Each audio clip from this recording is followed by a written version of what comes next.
Eh bien salut à tous, ici Albancreuse93 et on se retrouve pour une nouvelle vidéo.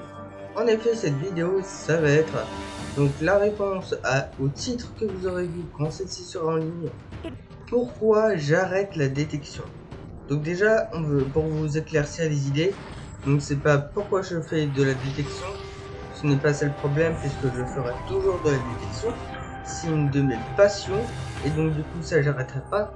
Mais c'est pourquoi j'arrête le contenu sur YouTube de vidéos, puisque comme on peut le constater par ici, ça fait regardez, donc voilà, donc à peu près il y a 5 ans voire 4 ans, donc ça se serait arrêté en 2019.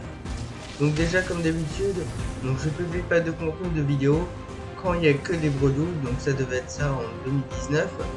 Après donc aussi parce que là actuellement je suis en licence. Donc là, je publiais quasiment pas de contenu parce que j'étais en BTS. Voilà, donc on avait que très peu de temps disponible pour publier du contenu. Et donc du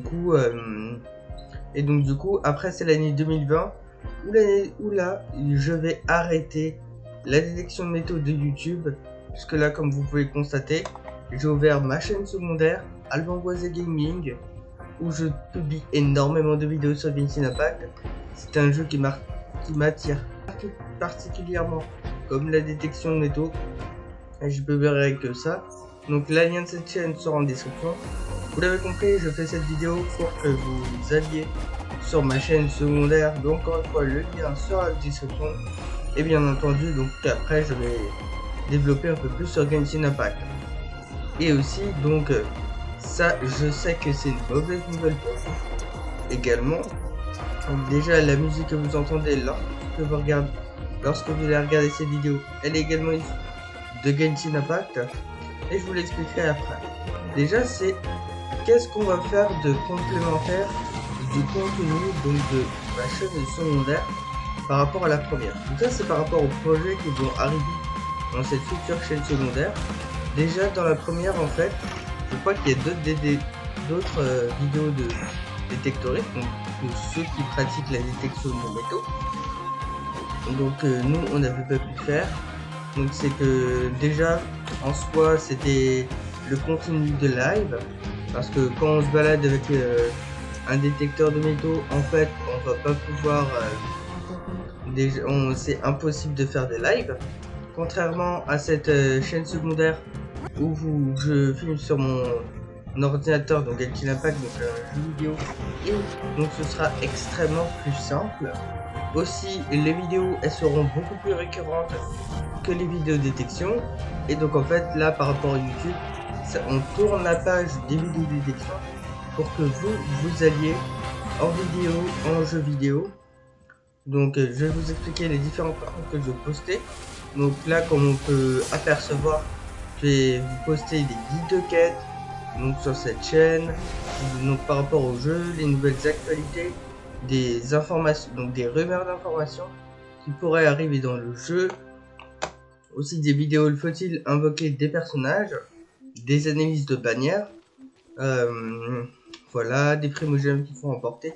Ne vous inquiétez pas, vous comprenez pas, mais vous allez comprendre bientôt.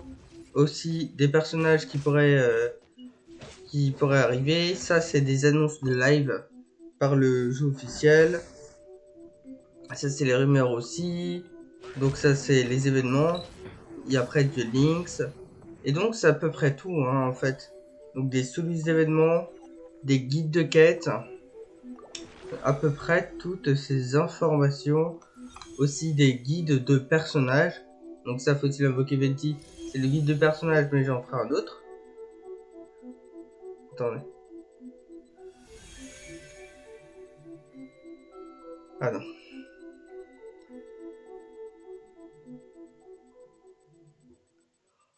Des informations concernant les zones. Et donc du coup, voilà pour les contenus que je publierai. Ça très peu sur Duel, ça va être beaucoup sur Genshin Impact. Hein. Parce que j'ai pas beaucoup de temps de me connecter sur Duel. Mais vous me dites donc, oui bon d'accord, tu vas poster des vidéos sur Genshin Impact. Mais qu'est-ce que c'est en fait Genshin Impact? Alors Genshin Impact c'est un jeu MMORPG. Donc c'est quoi? Ça veut dire que c'est un jeu vidéo où, comme vous constatez, c'est des personnages qui ont par rapport au manga. Et bien sûr, vous avez quelques entités beaucoup à jouer sur ce jeu, dont le lien pour télécharger sera aussi dans la description. Donc des personnages qui seront dans les mangas, donc c'est beaucoup plus orienté manga. Donc en fait on aura différents monstres dans ce jeu qui auront une barre donc de poids de vie, donc ce sera indiqué avec le rouge quand vous verrez notre vidéo, enfin ma vidéo pardon. Et donc quand moi et donc les personnages que vous verrez dans mes vidéos, donc ils ont en bas une flèche verte, et donc ces fameux monstres ils vont nous infliger des dégâts, et aussi on va voir un niveau d'aventure. Donc en fait il faut le but c'est de l'améliorer. On va pouvoir débloquer plein de choses, plein de systèmes. Donc on va pouvoir avoir, voilà, comme j'ai dit ici, les artefacts. Donc le but de ce jeu c'est que la vie rouge est des monstres, donc des monstres normaux ainsi que des boss qui seront présents sur la carte, tout comme Tartaglia qui est un boss. On aura aussi le serpent des ruines qui est un boss, tout ça. Après serpent des ruines, donc comme on le vaincre, je vous l'expliquerai plus tard. Donc voilà, on a aussi deux personnages. Voilà, donc ça, on a aussi donc de nouveaux boss et tout ça. Et donc en fait, donc dans ce jeu, là, je vais vous parler aussi donc de la méta. Donc c'est-à-dire que vous avez aussi un autre contenu qui sont les profondeurs spiralées. Donc ça, c'est le contenu endgame, c'est-à-dire quand vous arrivez à la fin du jeu, donc vers le niveau d'aventure 60. Ah oui, donc du coup, avant de parler de ça, donc en augmentant le niveau d'aventure, donc les monstres ils vous infligeront plus de dégâts et ce sera beaucoup plus compliqué. Donc pour l'aventure de Poudlard, on aura des artefacts. Donc on aura aussi certains personnages de bonne performance donc contre ces fameux ennemis. Donc voilà, on a aussi les armes, donc les artefacts qui je reviendrai sur une vidéo, je sais pas si c'est demain puisque j'allais au cinéma ou peut-être samedi, mais donc en tout cas, donc je vous expliquerai donc les artefacts. Donc ils ont donc différents bonus, dont augmenter les points de vie de vos personnages. Donc je vous dirai aussi dans cette vidéo, donc ce sera tout savoir sur les artefacts. Et donc ce sera différent donc par rapport à des bonus qui sont attribués en fonction des parties et tout ça. Donc voilà. Donc il y a des personnages donc aussi donc dans ces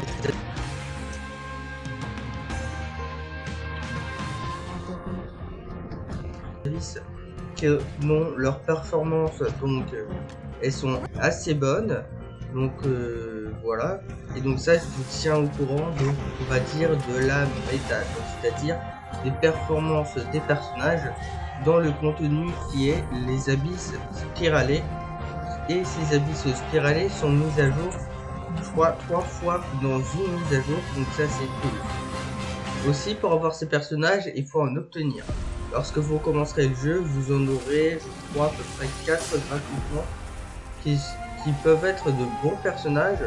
On a le voyageur, dont vous allez jouer assez peu. Moi, j'utilise assez peu mon personnage du voyageur. Or, peut-être pour l'événement théâtre mécanique en voyageur géo. Donc, un voyageur, donc c'est un personnage qui est assez spécifique, qui pourra manier différents éléments, parce que dans ce jeu on a différents éléments.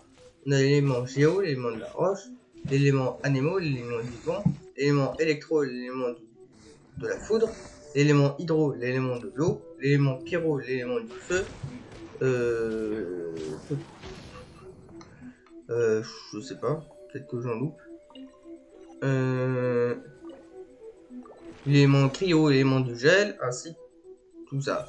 Et notre voyage, l'élément d'endroit, l'élément de la nature, et notre voyage. Donc, je sais plus si j'en ai 17. Dites-moi si je crois que j'en ai 17. Donc voilà. Et ce personnage, donc, ce personnage principal, le voyageur, il pourra manier les différents éléments. Actuellement, il manie 3 éléments: l'élément animaux, l'élément du vent, l'élément géo, l'élément de la roche, et l'élément électro, l'élément du tonnerre. Mais, donc là, normalement, fin juillet et voire début août, il maniera le nouvel élément qui sera rajouté au jeu, l'élément d'endro, l'élément d'endro, pardon. éléments de la nature. Et donc du coup, voilà quoi, avec la nouvelle région qui serait ajoutée, donc Sumedou. Donc en fait, pour augmenter ce fameux niveau d'aventure, donc ça j'ai aussi fait en vidéo. En fait, en quoi pour augmenter ce niveau d'aventure, donc ça c'est une quête d'archon qui vont vous permettre de gagner des niveaux d'aventure. On a également les donjons, les différents donjons qu'on va voir. On a les quêtes du monde, les quêtes de personnages. On aura beaucoup d'autres. Hormis ce voyageur, on aura aussi donc Lisa, Kaya, Amber. Donc ouais, on a bien 4 personnages qui sont d'excellents personnages. Ce seraient plus des personnages support. Aussi pour booster les performances de personnages, on aura des constellations. Donc ça c'est assez... donc ça pour les constellations, donc il y aura deux types. Dans le jeu il y a deux types de personnages. Des personnages qui sont 4 étoiles et des personnages qui sont 5 étoiles. Donc n'importe quel personnage fera l'affaire, tous les personnages se valent. Et donc pour les personnages 4 étoiles, pour augmenter leur performance, ils ont des constellations. Et donc pour Amber, donc la constellation conseillée serait la constellation donc 2 qui va permettre d'augmenter le dégât quand elle va invoquer une sorte de poupée, donc une peluche, la baronne Lapidon. Après pour avoir les autres personnages, donc en fait ce sont les bannières. Donc d'ailleurs, donc là comme personnage on a le personnage Ayaka, donc qui est un personnage cryo épéiste, puisque ces personnages manient différentes armes. On a des épéistes, donc qui manient une épée, des personnages qui manient des... Donc là comme vous pouvez constater Ito, donc une épée à 2 mains, comme vous pouvez constater Xiao qui manie une lance, là Yomiya manie une... donc c'est une archère. Donc ça, qu'est-ce qu'on peut faire, voilà. Pop. Alors après on a quoi? Donc Venti aussi, celui-ci c'est un archer, une lancière, les catalyseurs qui vont utiliser les sorts avec les mains. Après les autres ils vont faire des attaques normales avec leurs épées. Voilà, c'est à peu près tout. Hein. Donc voilà, c'est à peu près tout sur ces personnages. Donc de toute façon, les personnages 5 étoiles n'ont pas besoin d'avoir des constellations pour qu'ils fassent une bonne performance. Donc aussi, je vous l'ai pas dit, mais quand je ferai des vidéos par rapport à ces contenus là, donc en fait, bah tout ça, ce sera sans utiliser mon argent, parce que en vidéo de détection, on utilise pas mal. Donc des personnages qui pourraient être joués dans finalement ce contenu compétitif. Donc on le voit ici, donc ça c'est un fanart que j'ai trouvé donc, pour faire la miniature de Kazuha, qui est un personnage qui est passe-partout, qui serait bien évidemment en version 2.8, donc il faudrait attendre fin janvier pardon. Donc ce personnage-ci également, Ayako, il marche pas mal donc dans certaines teams. Donc et aussi comme autre personnage qui va sortir, Yelan également qui marche pas mal. Je vous ferai une vidéo donc tout savoir sur Yelan. On a aussi donc Ito qui marche pas mal donc dans cet aspect compétitif. Yomiya aussi. Donc ce personnage aussi dont on a la bannière actuellement. Donc il ne faut pas l'invoquer Venti. Ça c'était au tout début du jeu, donc en 2020 si vous avez suivi le début de la vidéo. Donc il était pas mal jusqu'à l'arrivée de la 1.6 où il y a l'arrivée de Kazuha. Et puis après, le fait qu'il se soit dégradé, c'est que par l'arrivée des profondeurs spiralées, on a des boss. Donc l'utilité de Venti, c'est donc ce personnage, c'est que tous les personnages ont une compétence élémentaire, un déchaînement élémentaire, et avec son déchaînement élémentaire qui est tout juste incroyable, sauf qui est tout juste incroyable, va permettre d'espérer des ennemis légers, sauf que donc dans un tourbillon, et après on pourrait faire des réactions différentes avec les éléments appropriés, donc pour faire plus de dégâts. Et donc sauf que là avec Venti, bah en fait il ne se téléporte pas les autres ennemis, donc comme ce sont des boss. Donc du coup voilà. Aussi parmi les personnages, on a différents matériaux d'amélioration donc pour augmenter son éveil, puisque pour augmenter les niveaux de vos personnages, Donc il faudrait augmenter les éveiller par rapport à des niveaux, et avoir des matériaux d'élévation de personnages qui pourraient être donnés par des quêtes, par des événements sur Genshin Impact, donc par ce type de contenu. Donc voilà. Aussi, comment fait-on pour chercher cette bannière? Si donc on sait qu'on peut payer de l'argent, mais je ne vous conseille vraiment pas et ça sert à rien. Et donc l'autre astuce serait d'utiliser des primogèmes. Donc là sur certaines des vidéos, vous pouvez voir dans la miniature que je vais parler de primogèmes. Donc ce sont des petits cristaux qui sont donnés donc lors des annonces de live, lors des lives, donc pour promouvoir des prochaines versions de Genshin Impact, lors des événements et donc, lors des mises à jour de Genshin Impact. Donc là, ça c'est pour télécharger le jeu, mais vous allez voir qu'il y a aussi une code promotionnelle. Et voilà. Donc là aussi, donc il est partout variable. Aussi, c'est différents personnages, des personnages sont utilisés sur les personnages, des personnages sont utilisés sur les sports, et des personnages qui sont des aviations déjà par seconde. Il y en a d'autres qui sont des personnages pour aider ces personnages à faire des dégâts. Donc actuellement, on a deux bannières. La code donc homogène qui est homogène, donc là on est connecté. Et maintenant, ça va permettre d'accéder, mais vous faites quoi change. Je sais pas si donc maintenant c'est des drop, donc là voilà. Donc là, après Charles. Heureusement la vie.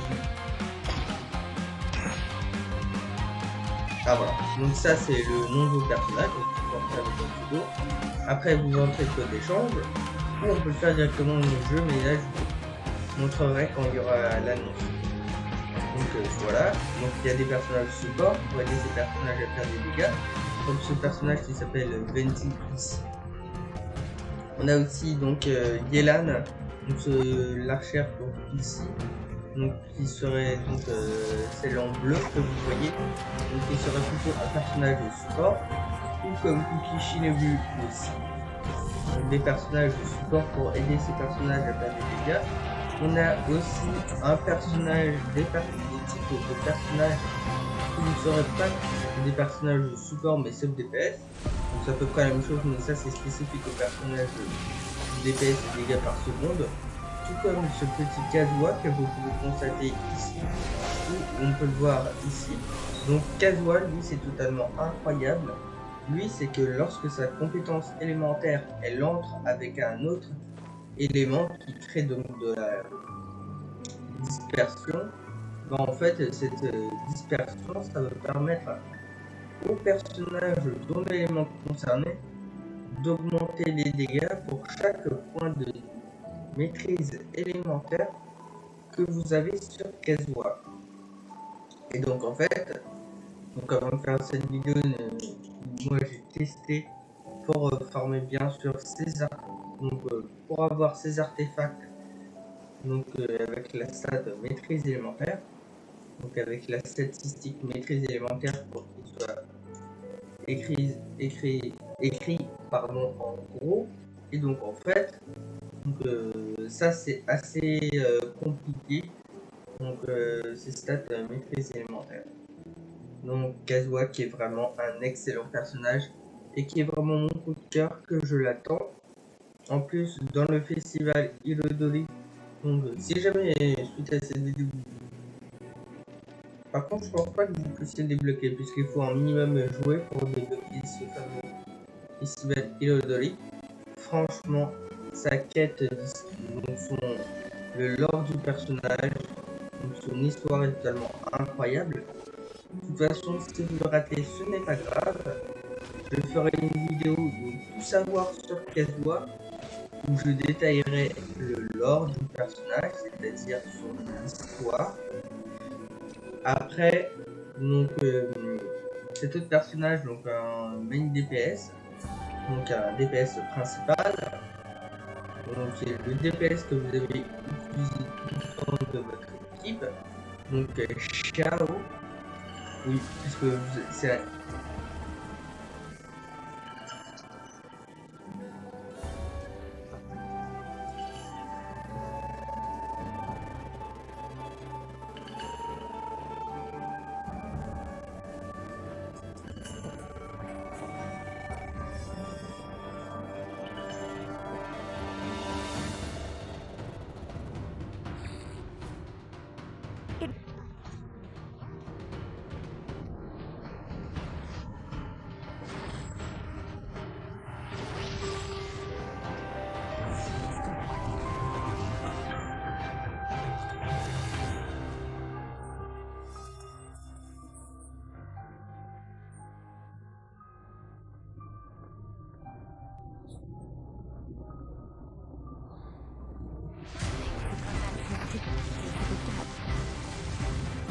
c'est pas Xiao.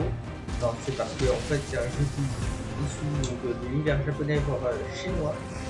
Et donc le X ça se prononce CH. Je sais que c'est un petit peu compliqué la langue chinoise voire japonaise. Donc c'est Xiao qui a une compétence élémentaire qui va lui permettre d'avancer et qui a un déchaînement élémentaire. Une bannière, la bannière temporaire, c'est bien pour avoir le personnage que vous souhaitez. Donc la bannière permanente, vous pourrez avoir n'importe quel personnage et des personnages qui sont pas forcément le personnage que vous souhaitez. Là dans la vidéo d'Ayato, donc j'ai parlé donc de son arme, donc la lune ondulante, donc une bannière d'armes.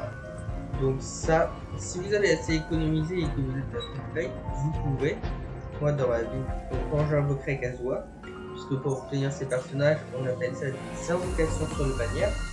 Et donc bien sûr, je publie des contenus donc, par rapport à des vidéos par rapport à ces invocations, mais actuellement, pour ne pas vous mentir, il n'y en a que très peu. Il n'y en a que très peu, puisque étant donné que j'invoque sur les persos que j'aime, c'est ce que je vous conseille sur Genshin Impact. Même si vous avez jamais joué au jeu, vous pouvez le faire. Admettons si vous adorez le design, c'est-à-dire quand vous voyez un personnage, vous pouvez l'invoquer totalement.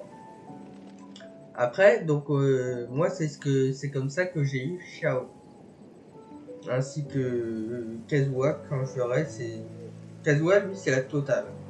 Enfin il y a aussi le design. On dit donc ce que je dis, le lore, l'histoire du personnage. C'est pour ça que alors on va la voir, cette petite taille, voilà. Donc c'est son petit personnage tout mignon. La taille que vous pouvez constater ici, je l'ai invoqué parce que c'est incroyable son histoire. Après, voilà, donc on a différentes pierres d'invocation. Des pierres de la fatalité et des pierres de la destinée. Les pierres de la fatalité sont des pierres qui permettent d'invoquer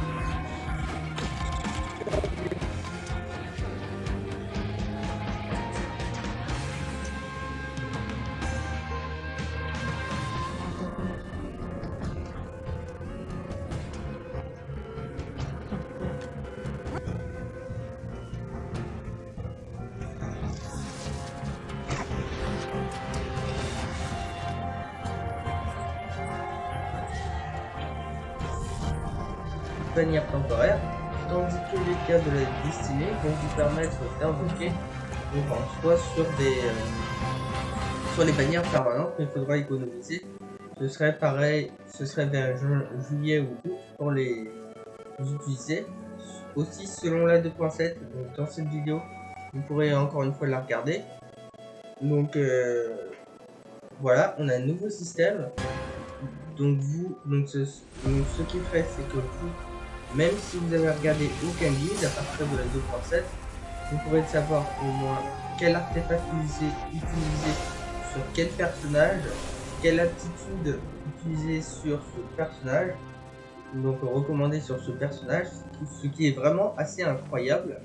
On aurait aussi donc par rapport au succès, donc au succès de personnages, donc on aura différents succès, et vous aurez une option en 2.7 qui vous permettra de rechercher donc directement le succès que vous voudrez. Donc la date de la 2.7, pour moi ça a été officialisé par le jeu de Genshin Impact, je peux vous dire. La date serait le 11 mai, et je vous expliquerai pourquoi, encore une fois dimanche, pourquoi ça a été officialisé, bien sûr. Et donc comme ça, par rapport à l'analyse de l'aspect compétition, on fera donc l'analyse de la bannière d'Ayaka. Aussi, cette avant-dernière vidéo, je vous parle de skins. Donc le skin, ce sont des accessoires de personnages qui permettent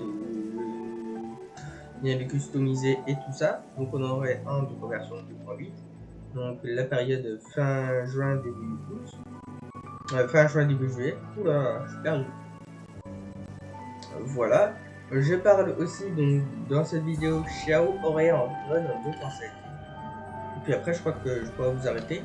J'aurais expliqué je pense suffisamment de notions par rapport à Genshin Impact. Bon, par rapport à Dueling, si on n'est pas dites-moi en commentaire, la vidéo d'après vous ferez le contenu. Hein. Donc voilà. Alors, donc en fait, le rerun, c'est lorsque vous avez raté un personnage 5 étoiles et que plus tard ce prochain personnage 5 étoiles, donc il revienne. Aussi. Ah oui, je peux pas vous laisser puisque vous voyez, il y a énormément de vocabulaire qui est difficile sur le jeu de Genshin Impact à assimiler. On a aussi une outil que je vous parlerai dans les vidéos d'invocation et dans les vidéos d'invocation. Donc, et je vais vous expliquer le système d'invocation. Donc, désormais, on a une PG. Le PG, ça veut dire, donc enfin, ça veut rien dire, mais je vais vous expliquer assez simplement. Donc, ce sont les nombres d'invocations que vous avez fait sur une bannière. Donc, bien entendu, sur les bannières temporaires, chaque fois qu'elles sont vues, c'est PG se transfère. Donc, se transfère à la prochaine. Et donc, voilà. Et donc, en fait, pour avoir des personnages 5 étoiles, qui sont des personnages qui sont assez rares, comme Xiao, Ito, Ayato, Yomiya, Yelan, Venti. Les personnages qui sont à côté, ce sont des 4 étoiles. Donc, ces personnages, vous pourrez les avoir à partir du nombre d'invocations de 75. Donc ça, à partir de ces invocations de 75, on peut dire que vous êtes en 50-50. C'est-à-dire que vous avez soit le personnage mis en avant sur la bannière. Donc, par exemple, si vous invoquez sur Venti et que vous êtes en 50-50, vous allez soit avoir Venti, soit avoir 3, je crois que c'est 3 des personnages. Non, je crois pas, je crois que c'est 4. Des personnages qui sont mis en avant, qui sont mis en avant de manière permanente. Et je vais vous dire quels sont les bons choix, quel est le pire choix. Évidemment, moi, à chaque fois que je suis en 50-50, j'ai le pire choix. Je le connais. Hein. Donc on a déjà Diluc, qui est un de mes personnages préférés. Il m'a limité à demain, c'est un personnage Pyro, qui est vraiment excellent et franchement, je l'adore. Donc avec son design magnifique. Aussi un autre personnage que je pourrais jouer. Et franchement, ouais, elle est pas mal dans l'aspect multisite des abysses spiralés. Donc c'est un autre personnage 5 étoiles, Ketching. Aussi le fou qui se prononçait H en anglais. Pardon, pas en anglais, en japonais voire chinois. Donc on aura Ketching. Ouais, donc on aura bien 4. On aura aussi Mona. Donc il y a une équipe qui est centrée autour de Mona et d'autres personnages. On l'appelle cette équipe l'équipe Morgana. Joue avec Mona. Puisque moi, si je l'ai, je pourrais la faire cette équipe. Hein. Où vous utilisez donc ce fameux Venti, Mona, Ayaka, ainsi que notre ainsi que Jenna, donc support bouclier. Donc on dit que ce serait une batterie pour Ayaka, puisque ça permettrait à Ayaka d'avoir de l'énergie supplémentaire pour charger son déchaînement alimentaire. Donc dans les vidéos de déchaînement alimentaire, on appelle l'ulti. Donc c'est pour ça que vous m'entendrez peu parler de déchaînement alimentaire. Donc supplémentaire pour Ayaka, et marche très bien et c'est un personnage très fort. Alors on aura ça aussi, donc par rapport à ces bannières, donc et après pour les... Ah oui, c'est pas fini pour les invocations. Après pour les invocations, donc quand vous allez me voir invoquer, on va avoir différentes couleurs et ça peut déterminer ce que vous allez avoir lors de ces invocations. Quand ce sont des couleurs bleues, vous allez avoir obligatoirement des armes 3 étoiles qui je sais pas si l'arme de Barbara est 3 étoiles, donc je vous le dirai en description, qui est une arme. Donc ils sont des armes que vous n'aurez pas besoin d'avoir. Après, quand ça va tourner sur le ton violet, donc ce sera soit une arme 4 étoiles, soit un personnage 4 étoiles. Une arme 4 étoiles qui peut être très bien. Donc pour un personnage qui sera Zitu, qui est un excellent personnage. Donc qui est très bien puisque ça permet de réinitialiser votre compétence élémentaire. Donc là vous voyez Kazuha, elle peut être jouée mais franchement c'est pas mieux. sur Kazuha, on a une autre arme qui est piqûre de fer. Que vous pouvez la forger avec à l'aide du forgeron. Donc voilà. Et après, quand ça va tourner vers le jaune, dire que ça va avoir un personnage 5 étoiles. Après, moi j'ai jamais vu ça, mais vous pouvez avoir de la chance. C'est-à-dire que quand on dit qu'on fait une ulti, qu'on dépense 10 pierres de ces fameuses fatalités, vous pouvez avoir, si vous avez de la chance, donc ça c'est par rapport à ça, donc on dit que c'est le gacha, donc c'est bannière, c'est-à-dire que soit tu as de la chance, soit t'en as pas, t'as le choix à ça. On peut avoir dans une même dans ces 10 invocations, on peut avoir 2 personnages 5 étoiles. Mais c'est assez rare. Hein. J'avoue que c'est assez rare. Voilà, aussi, donc par rapport au système des bannières, ça a légèrement changé. Parce qu'avant c'était une bannière, c'était à chaque fois le rythme, une bannière au début du mois et après une bannière fin du mois. Maintenant, puisque en fait, parce que le jeu, ils ont voulu accélérer le rythme de ces fameuses bannières de rerun. C'est-à-dire que début du mois, on aura une bannière, ou après fin du mois, enfin avant c'était ça, peut-être qu'après ils vont changer, on aurait donc 2 bannières. Puis après, on sait pas pour cette mise à jour, le jeu ils ont changé, ils ont dit hop allez hop, début du mois 2 bannières et après une bannière fin du mois. Bon, à voir, ça peut changer. L'ordre des bannières peut changer. Et donc voilà, je crois que j'ai à peu près tout dit sur cette vidéo, donc sur ces contenus. Donc il y a, donc il y aura aussi des lives qui seront organisés à partir du 14 juin sur cette même chaîne YouTube, bien évidemment. Donc encore une fois, merci pour votre fidélité sur la chaîne de réflexion. Donc celle-ci sera, je ne publierai plus des contenus sur celle-ci, mais sur ma chaîne secondaire, n'hésitez pas, voilà. Donc vous aurez, en dessous de la vidéo, vous aurez un bouton rouge, il faudra cliquer sur s'abonner, bien évidemment. Comme vous pouvez le constater, on a 12 abonnés, tandis que dans les élections on en avait